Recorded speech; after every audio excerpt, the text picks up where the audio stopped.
ನಮಸ್ತೆ ವೀಕ್ಷಕರೇ, ನಾನು ನಿಮ್ಮ KN ರಾವ್ ಗುರುಜಿ. ಇವತ್ತಿನ ವಿಷಯ 2026 ಜುಲೈ ತಿಂಗಳ ಭವಿಷ್ಯ. ಅದರಲ್ಲಿ ಮೀನರಾಶಿಯ ಫಲಾನುಫಲ ಹೇಗಿರುತ್ತೆ, ಗೋಚಾರ ಫಲ ಹೇಗಿರುತ್ತೆ ಅದನ್ನು ನಾನು ನಿಮಗೆ ತಿಳಿಸ್ಕೊಡ್ತೀನಿ. ಅದಕ್ಕಿಂತ ಮುಂಚೆ ಈ ಪೇಜನ್ನು ಲೈಕ್ ಮಾಡಿ, ಫಾಲೋ ಮಾಡಿ, ಆದಷ್ಟು ಶೇರ್ ಮಾಡಿ. ಮೀನರಾಶಿಯ ಉದ್ಯೋಗಸ್ಥರಿಗೆ ಯಾವ ರೀತಿ ಇರುತ್ತಪ್ಪ ಅಂತಂದರೆ, ಕೆಲಸದಲ್ಲಿ ಒತ್ತಡ ಜಾಸ್ತಿ ಇರುತ್ತೆ. ಇದರಿಂದ ನಿಮಗೆ ಕೆಲಸದಲ್ಲಿ ಹೊಸ ಹೊಸ ಜವಾಬ್ದಾರಿಗಳು ಬರೋದ್ರಿಂದ, ಹೊಸ ಕೆಲಸದಲ್ಲಿ ಯೋಜನೆಗಳು ಬರೋದ್ರಿಂದ ನಿಮಗೆ ಕೆಲಸದಲ್ಲಿ ಒತ್ತಡ ಜಾಸ್ತಿ ಇರುತ್ತೆ.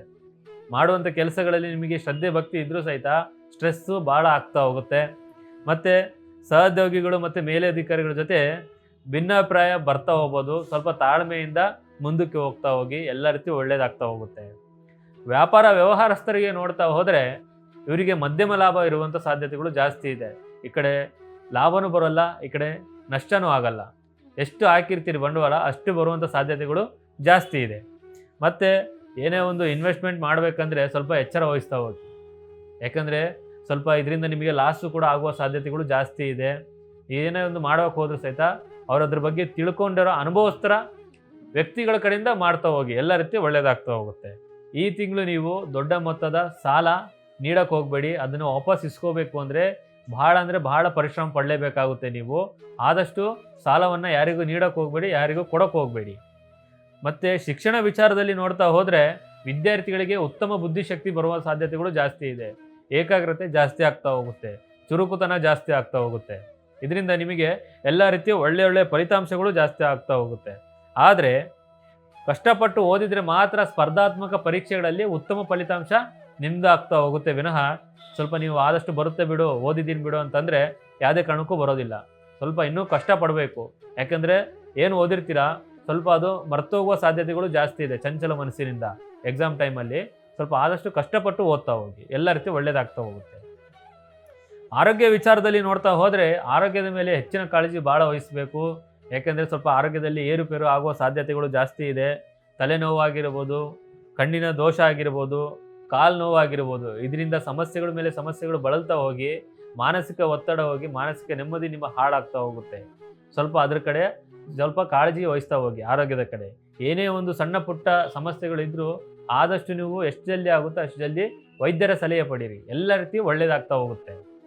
ಮತ್ತು ರೈತ ವಿಚಾರದಲ್ಲಿ ನೋಡ್ತಾ ಹೋದರೆ ಇವರು ಎಷ್ಟು ಪರಿಶ್ರಮ ಪಡ್ತೀರಿ ಅದ್ರ ತಕ್ಕನಂಗೆ ಇವರಿಗೆ ಪ್ರತಿಫಲ ದೊರಕ್ತಾ ಹೋಗುತ್ತೆ.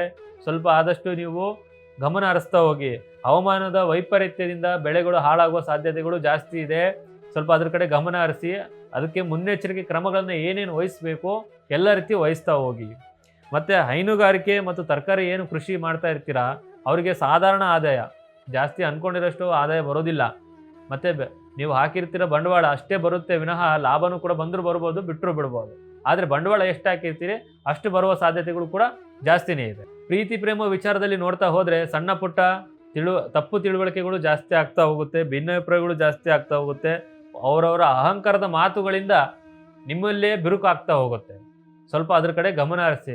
ಮಾತನಾಡಿದರೆ ಏನು ಮಾತಾಡ್ತಾ ಇದ್ದೀವಿ, ಯಾವ ರೀತಿ ಮಾತಾಡ್ತಾ ಇದ್ದೀವಿ, ನಾವೇನು ಮಾತಾಡಿದ್ರೆ ಎದುರುಗಡೆ ಇರೋರಿಗೆ ಯಾವ ರೀತಿ ಪರಿಣಾಮ ಬೀರುತ್ತೆ ಅದನ್ನು ಸ್ವಲ್ಪ ಯೋಚನೆಯನ್ನು ಮಾಡಿ ಆಮೇಲೆ ನೀವು ಮಾತನಾಡಿ. ಸ್ವಲ್ಪ ಅಹಂಕಾರದ ಮಾತುಗಳಿಂದ ಸ್ವಲ್ಪ ಇಬ್ಬರ ಮಧ್ಯೆ ಬಿರುಕಾಗುವ ಸಾಧ್ಯತೆಗಳು ಜಾಸ್ತಿ ಇದೆ. ಮತ್ತು ಮದುವೆ ವಿಚಾರದಲ್ಲಿ ನೋಡ್ತಾ ಹೋದರೆ ಕಂಕಣ ಬಲ ಇವರಿಗೆ ಕೂಡಿ ಬರುವ ಸಾಧ್ಯತೆಗಳು ಜಾಸ್ತಿ ಇದೆ. ಈ ತಿಂಗಳಲ್ಲಿ ಇವರಿಗೆ ನೀವೇನೇ ಸ್ವಲ್ಪ ಪ್ರಯತ್ನ ಮಾಡೋದು ಸಹಿತ ಇವರಿಗೆ ಕಂಕಣ ಬಲ ಕೂಡಿ ಬರುತ್ತೆ.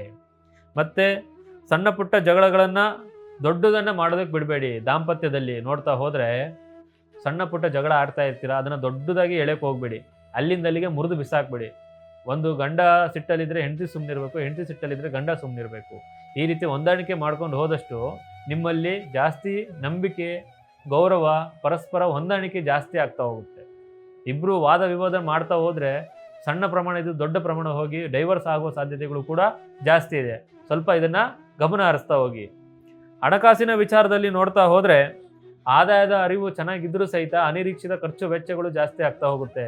ಕುಟುಂಬದ ಖರ್ಚಾಗಿರ್ಬೋದು, ವೈದ್ಯಕೀಯ ಖರ್ಚಾಗಿರ್ಬೋದು, ವಾಹನ ರಿಪೇರಿಯ ಖರ್ಚಾಗಿರ್ಬೋದು, ಮತ್ತು ಮನೆಯ ಖರ್ಚು ವೆಚ್ಚಗಳಾಗಿರ್ಬೋದು.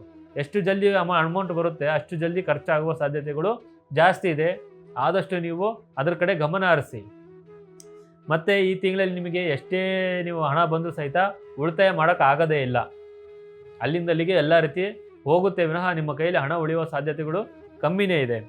ಮತ್ತು ಅನಗತ್ಯವಾಗಿ ಅದು ತೊಗೊಂಡೆ ಇದು ತೊಗೊಂಡೆ ಐಷಾರಾಮಿ ಏನೋ ಒಂದು ವಸ್ತುಗಳನ್ನ ತೊಗೊಳೋದಕ್ಕಿಂತ ಸ್ವಲ್ಪ ಅದನ್ನೆಲ್ಲ ಕೂಡಿಡುವ ಸಾಧ್ಯತೆಗಳನ್ನು ಮಾಡಿ. ಸುಮ್ಮನೆ ಆಡಂಬರದ ಖರ್ಚು ವೆಚ್ಚಗಳು ಮಾಡಿ ಸುಮ್ಮನೆ ಹಣದ ಪೋಲು ಮಾಡೋಕ್ಕೆ ಹೋಗಬೇಡಿ.